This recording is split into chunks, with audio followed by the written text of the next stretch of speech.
रुग्णालयातील डॉक्टरांनाच आता असुरक्षित वाटू लागलेला आहे।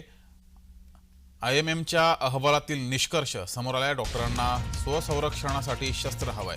रुग्णालयातच डॉक्टरांना आता असुरक्षित वाटू लागलंय।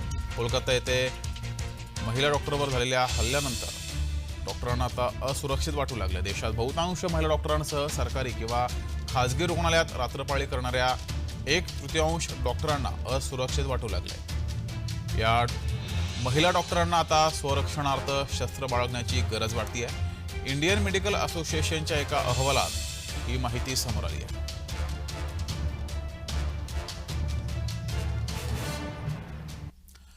तर या अहवालामध्ये नेमकं काय म्हटलंय पाहूयात।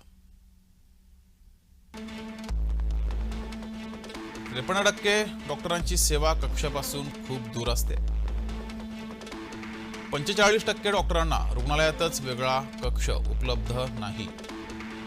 भीतीपोटी 24.1% डॉक्टरांना रात्रपाळी नकोय। रुग्णालयामध्ये 11.4% महिला डॉक्टरांना असुरक्षित वाटतंय।